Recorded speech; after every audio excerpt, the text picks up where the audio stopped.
excuse me, sir. Dog, we are... Please, dog, please. That is an insult to my intelligence, my friend. Never repeat that in your life. Never. Oh, I'm really sorry. Pocket your sorries, my friend. The whole entire management of the University of Zambia, Cambridge and Oxford University, they sat down and declared me as a professor and a dog. Then you want to demean me with that sheepish and cantankerous identity of yours? Mangwa. I'm sorry, sir. No, pocket your sorries.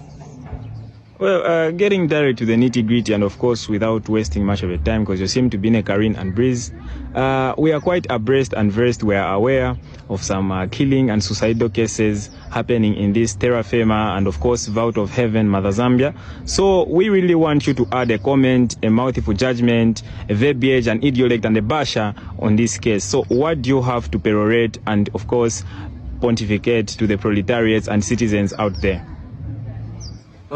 Thank you so much for poking my palate in such a way and manner. This is a thing that I've always wanted to talk about, and now that the chance has availed itself, I need to grab it with all my 10 phalanges.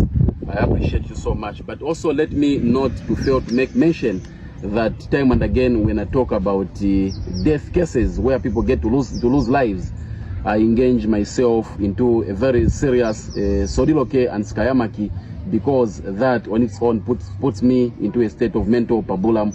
I'm perplexed, I'm benumbed, I'm rabble-roused and bedazzled. I'm in a state of pseudo hypoparathyroidism. I'm confused and in a state of serious kerfuffle, because when I look back over the recent killings and suicidal cases that have happened, I am left to defer, to shilly-shally and to vacillate between normal death or voodooism, or rather sorcery. I am very, very disturbed with the kerfuffles and topsy-turvies that are coming with this rampance in these filicides, in these xenocides, in these parricides, and also sorocide cases that have befallen Zambia, especially on the youths that are being sent to the catacombs and mausoleums.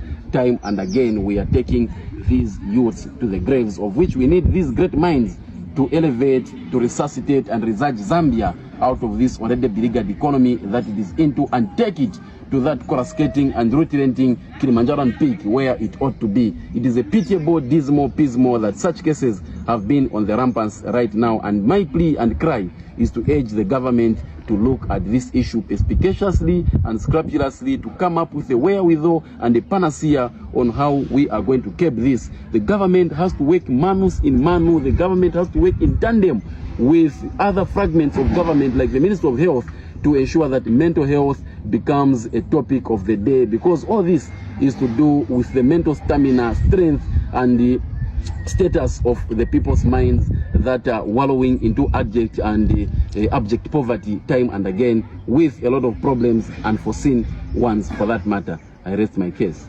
Wait, sir, in addition to that... Dog, please. Oh, Professor, in addition to that, inflation being an overall increase and an increase in the cost of living and prices or commodities in this terra firma Mother Zambia.